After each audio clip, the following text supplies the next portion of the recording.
तो पूरा मारा सर उसको, हमको मारा होता नहीं मुंह तोड़ दिया, जवातरी निकाल दिया सर, हिम्मत से काम लीजिए। हमको मारा रहता, अल्लाह हमको जाते पे डालने पर। आप लोगों ने देखा ही है कि किस तरह से यहाँ बहुत ही दर्दनाक घटना हुई है। नेता प्रतिपक्ष तेजस्वी यादव जी के निर्देश पर मैं आज पहुंचा हूं। राष्ट्रीय जनता दल के जिला के सारे लोग भी यहाँ मौजूद हैं, चेयरमैन साहब भी हैं, मुखिया जी भी हैं, सब लोग हैं। सवाल ये है कि आप लोगों ने सुना, मैंने परिजन से बात किया, ये सुना नहीं जा रहा है। वो 12 साल का मासूम बच्चा, अभी तो बालिग भी नहीं हुआ है, 6ठे या 7वें क्लास में बच्चा पढ़ता है। इतना गरीब लोग है कि खाने को नहीं है, और जिस बेदर्दी से मारा गया, एक साजिश के तहत मारा गया। 10 दिन पहले उसको धमकी दी गई कि जैसे अररिया में काट के रख दिए हैं मूड़ी, वैसे ही यहाँ काट देंगे, जो उसके पिता ने हमको बयान दिया है, ऑन रिकॉर्ड है। फिर उसके बाद 1 हफ्ता पहले उसको पत्थर से मारा गया। एक प्लान वे में उस बच्चे को, मतलब उसके पूरे चेहरे को पत्थरों से कुचल दिया गया, फिर छुरा से पूरा मतलब चीर फाड़ किया गया, गला रेता गया, गला भी रेता गया है, बताइए, गला भी रेता गया है। उसके बाद फिर तेजाब रखा गया। और यही नहीं हुआ, उस परिजन के पिता ने यह बताया कि इन लोगों ने हत्या करने के बाद कब्रिस्तान में फेंक दिया। फेंकने के बाद कहीं पर अगल बगल कोई जगह बताया है, कोई भिंडा है या कहीं पर जाकर के बाकायदा दारू और मुर्गा चला है, जश्न मनाया गया है। ये समाज कहां जा रहा है? कौन इतनी घिरनाती नफरत पैदा कर रहा है? ये आज ये सबके साथ हो रहा है। ये नफरत घिरना कौन इतनी नफरत आई कहां से? कौन लोग पैदा कर रहे हैं? उसके जिम्मेदार वो लोग हैं।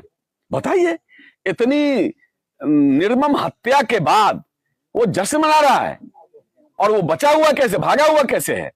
मैंने कहा ये मॉब लिंचिंग का धारा लगना चाहिए इसमें। एसपी साहब ने कहा है कि हम स्वयं आकर के हम फिर उसको जांच करेंगे। हमने कहा बात कीजिए, उसके पिता से बात कीजिए। वो सारी घटना, उस दिन तो जैसे होशो हवास में नहीं था, उस दिन सही से वो पुलिस आई थी लेकिन सही से बता नहीं पाया। लेकिन उस सारी बातों को जो बता रहा है तो रूह कांप जा रहा है। पूरे बिहार में यही हो रहा है, जहां जो जिसको चाह रहा है मार दे रहा है। लोग अपने घरों में सुरक्षित नहीं है। व्यवसायियों की हत्या सबसे ज्यादा हो रही है।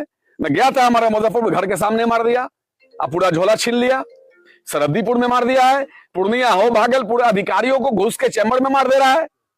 आइए अपना भाषण दे रहे हैं खाली लंबा लंबा, जाति देख के बुलडोजर चलाते हैं, जाति देख के इनकाउंटर करते हैं।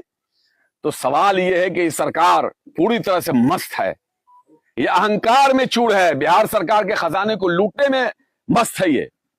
इसलिए गरीबों की हत्या हो रही है। वो मासूम बच्चा 12 साल की क्या उम्र हो सकती है भाई? क्या उम्र होगी 12 साल? और उससे कोई मामला भी नहीं है, कोई मामला नहीं है उस बच्चे से। आखिर उसको मारने के कारण क्या है? मुझे तो बताया उन लोगों ने कि 5-7 परिवार यहां थे, कुछ परिवार यहां से पलायन कर गए हैं। अब ये लोग भी कह रहे हैं कि हम लोग यहां से, हमने समझाया है कि भाई पूरा समाज आपके साथ, कहीं नहीं जाना है, हिम्मत से रहो, सब लोग हैं।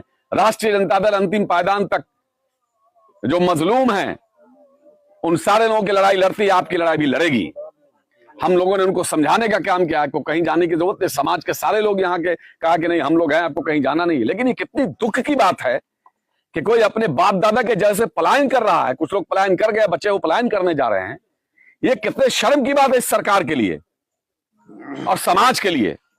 इसलिए मैंने कहा है कि इस पर मॉब लिंचिंग का धारा लगाइए और कड़ी से कड़ी कार्रवाई होनी चाहिए। सारे अपराधी, अभी 2 ही गिरफ्तारी हुई है, मुझे उम्मीद है कि बाकी गिरफ्तारी बहुत जल्द होगी और ऐसी सजा मिलेगी कि दोबारा कोई इस तरह की हरकत करने की हिम्मत नहीं करेगा। अब देखिए, जो चाह रहा है, 5 साल बच्ची का बलात्कार हो रहा है, 10 साल 8 साल के बच्ची का बलात्कार हो रहा है, जो चाह रहा है कहीं लूट रहा है। एक व्यवसायी ने कहा कि हम लोग अब दुकान बंद करते समय डरते हैं कि पीछे कौन हम लोग के खड़ा है, कौन रैकिंग कर रहा है। यह स्थिति हो गई है। पहले लोग रात में डरते थे, अब तो दिन में भी डरने लगे, रात दिन दोनों डर हो गया है। तो इसलिए हालात बद से बदतर है। ये सरकार अहंकार में चूर है। ये सरकार से विपक्षी पार्टियों को तोड़ने में लगी हुई है। ये सरकार खाली मकान और सुरक्षा में उलझी हुई है। लोगों के ध्यान से मुद्दा को भटकाना चाहती है। ये सरकार विपक्षी दलों के एमपी को, एमएलए को तोड़ने में लगी हुई है। इस सरकार को कोई काम नहीं है। पूरी तरह से बिहार का खजाना भी खाली है। लोगों की कोई चिंता नहीं है। इसको पता है कि चुनाव आएगा, हिंदू मुसलमान करके जीत लेंगे हम। मैं समाज से भी विनती करना चाहता हूं कि आप समझिए इस सरकार के चाल और चरित्र को। यह सरकार किसी के नहीं है। आज अगर उस बच्चे की हत्या हुई है तो इस समाज के लोगों को चिंता करना होगा कि आज अगर, क्या नाम था उस बच्चे का, आज अगर तौफीक की बारी है तो कल राहुल की बारी होगी, परसों सुशील की बारी होगी, परसों जो है कमलेश की बारी होगी। कोई नहीं बचेगा, क्योंकि ये आदमखोर लोग होते हैं। दिन में हत्या कर दिया, दिन में हत्या किया गया, 2 बजे दिन में। ये आदमखोर लोग हैं, ये किसी के नहीं है। क्या आरजेडी मांग करती है कि 2 तौफीक के हत्यारे उनका एनकाउंटर होना चाहिए? नहीं, मैं इनकाउंटर या हमारी पार्टी इस तरह के प्रथा के खिलाफ है, लेकिन मैं सम्राट चौधरी जी से कहना चाहता हूं कि आप जब जाति देख के इनकाउंटर करते हैं, जाति देख के बुलडोज चलाते हैं, तो आप इतनी बड़ी घटना हुई है, काहे नहीं आपकी पुलिस इनकाउंटर कर रही है, काहे नहीं बुलडोजर चला रही है? हमारा मानना यह है कि मेरी मांग यह है कि अविलंब मॉब लिंचिंग का धारा लगे और इस पूरी साजिश में जितने लोग भी शामिल हैं सभी लोगों को अरेस्टिंग करके मॉब लिंचिंग का धारा लगे और कड़ी से कड़ी सजा हो।